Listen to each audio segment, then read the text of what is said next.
Hello दोस्तों, स्वागत है आपके अपने YouTube channel three little tutor में। अभी क्लास 1 के ऑनलाइन फॉर्म भरने बंद हो चुके हैं और बाल वाटिका के फॉर्म 24 मार्च तक भरे जाएंगे। अभी बाल वाटिका के फॉर्म भरे जा रहे हैं, लेकिन फिर भी 99% लोग फॉर्म भर चुके हैं और क्लास 1 में फॉर्म भरना बंद हो चुके हैं, यानी कि 100% फॉर्म भरे जा चुके हैं। ऐसे में फॉर्म भरने के बाद माता पिता के मन में ये प्रश्न चल रहा है कि फॉर्म भरने के बाद क्या करें? क्या उन्हें कुछ करके रखना है, कुछ तैयारी करके रखना है, या केंद्रीय विद्यालय क्या कर रहा है, हमारे फॉर्म के साथ क्या हो रहा है, क्या केंद्रीय विद्यालय इस संबंध में कुछ कर रहा है, कोई तैयारी कर रहा है कि नहीं? तो ये वीडियो मैं इसी टॉपिक पर लेकर आया हूँ कि फॉर्म भरने के बाद आपकी क्या तैयारी होनी चाहिए और फॉर्म भरने के बाद यानी जब फॉर्म भरना बंद हो जाते हैं तो केंद्रीय विद्यालय क्या तैयारी करता है। तो चलिए वीडियो स्टार्ट करते हैं और देखते हैं कि आपको क्या तैयारी करके रखना है।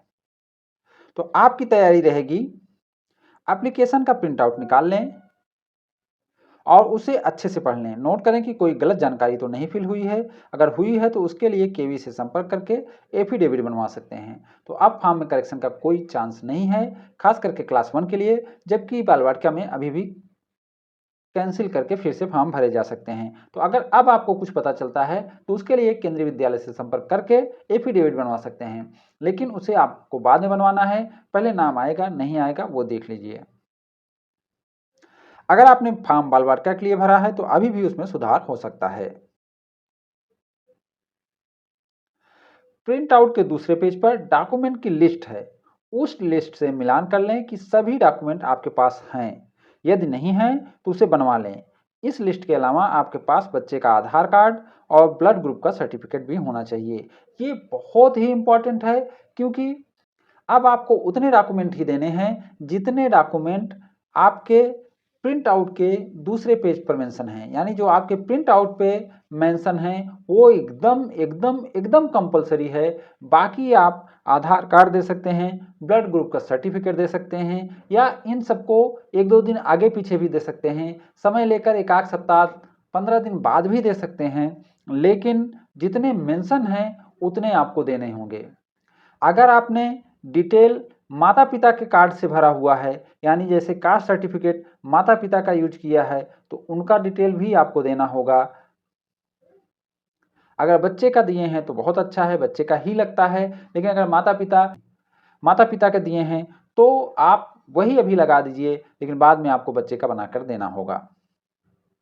अगर आप बाल वाटिका 1 या 3 के लिए ऑनलाइन फॉर्म भर रहे हैं तो उसके लिए भी यही तैयारी रहेगी, जबकि उसकी लॉटरी 28 मार्च को आएगी। तो बाल वाटिका के लिए भी सेम तैयारी आपको करके रखना है, क्योंकि 28 मार्च को उसकी भी लॉटरी आने वाली है।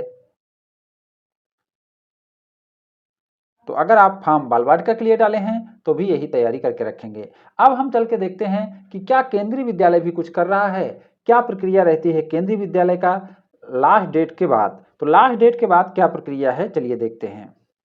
केंद्रीय विद्यालय की तैयारी, कमेटी का गठन। लॉटरी निकलने के 5 दिन पहले सभी के भी एक कमेटी बनाएंगे, जिसमें प्रिंसिपल, एक टीचर और 2 पेरेंट होंगे, जिसमें एक आरटी कोटा का पेरेंट होगा और एक लेडी पेरेंट होगी, और एक विद्यालय मैनेजमेंट कमेटी का व्यक्ति रहेगा।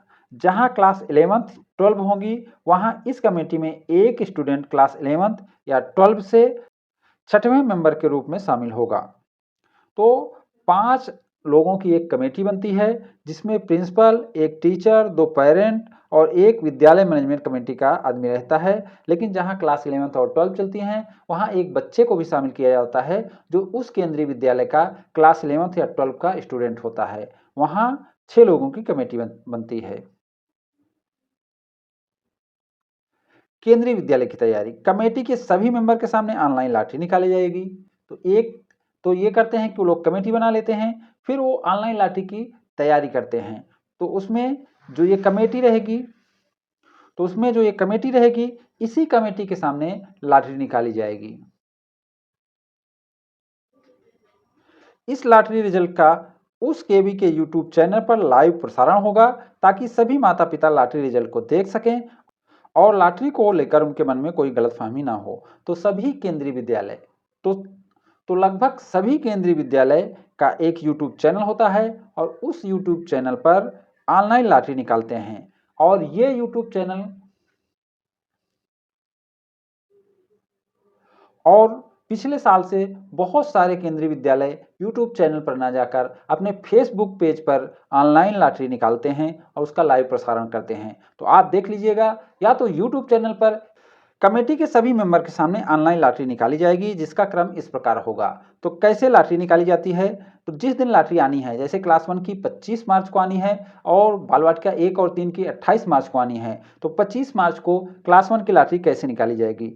सबसे पहले लॉटरी आरटी कोटा का निकाला जाएगा। इसमें 25% सीट बिना किसी प्रायोरिटी कैटेगरी के भरी जाएंगी, बिना किसी प्रायोरिटी कैटेगरी भरी जाएंगी, यानी रैंडम तरीके से 25% सीट सबसे पहले फिल हो जाएगी और इसकी लिस्ट आ जाएगी।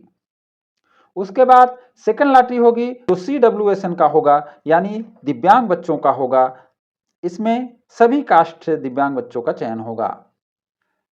फिर थर्ड लॉटरी होगी जो कैटेगरी 1 का होगा। इसमें सेंट्रल गवर्नमेंट के कर्मचारियों के बच्चों का चयन होगा। फिर फोर्थ लॉटरी होगी कैटेगरी 2 का। इसमें सेंट्रल गवर्नमेंट के PSUs कर्मचारियों के बच्चों का चयन होगा। फिर फिफ्थ लॉटरी होगी जो कि रिजर्व कैटेगरी के लिए होती है, यानी SC ST OBC NCL का होगा। उपरोक्त लॉटरी के बाद यदि SC ST OBC NCL का कोटा फिल नहीं होता है तो अब सबसे पहले SC ST OBC NCL के बच्चे लिए जाएंगे, यानी आप चाहे उनको कैटेगरी 5 तक बच्चे लेने पड़े, लेकिन यहीं पर SC ST OBC NCL यानी कोटे की सीटें भर ली जाएंगी। उसके बाद सिक्स्थ लॉटरी होगी जो कैटेगरी 3 का होगा। इसमें स्टेट गवर्नमेंट के कर्मचारियों को बच्चों का चयन होगा। उसके बाद सेवंथ लॉटरी होगी जो कैटेगरी 4 का होगा। इसमें स्टेट गवर्नमेंट के PSUs कर्मचारियों को बच्चों का चयन होगा।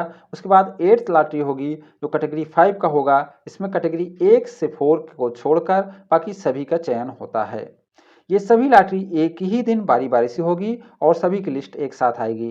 तो जो आप लिस्ट देखेंगे तो उसमें आपको ये नहीं पता चलेगा कि फर्स्ट लॉटरी कौन थी, थर्ड लॉटरी कौन थी, लिखा रहेगा लेकिन लिस्ट एक साथ आती है। लेकिन जब ऑनलाइन तरीके से लॉटरी उनको निकालना होता है तो सबसे पहले RT का निकलेगा, फिर दिव्यांग का निकलेगा, फिर कैटेगरी 1 2 3 4 5 ऐसे निकालते जाएंगे। बीच में 1 2 के बाद रिजर्व कैटेगरी की लॉटरी होती है। तो फॉर्म भरने के बाद ये महत्वपूर्ण जानकारी मैं आपके लिए लेकर आया था, क्योंकि अभी लॉटरी 25 मार्च को आने वाली है। तो आपको ये जानना जरूरी था कि लॉटरी कैसे होगी, कैसे लिस्ट निकाली जाती है, और लॉटरी के संबंध में और बाकी अपडेट भी मैं लेकर आते रहूंगा। अगर आपको इस संबंध में कोई और जानकारी, कोई डीप जानकारी चाहिए होगी तो हमें कमेंट जरूर करिएगा, हम उसका भी वीडियो बनाकर आपके लिए लेकर आएंगे। उम्मीद करता हूं कि ये वीडियो आपको अच्छा लगा होगा। अगर ये वीडियो आपको अच्छा लगा हो तो इसे लाइक एंड शेयर करें और हमारे चैनल को सब्सक्राइब भी करें। Thank you for watching.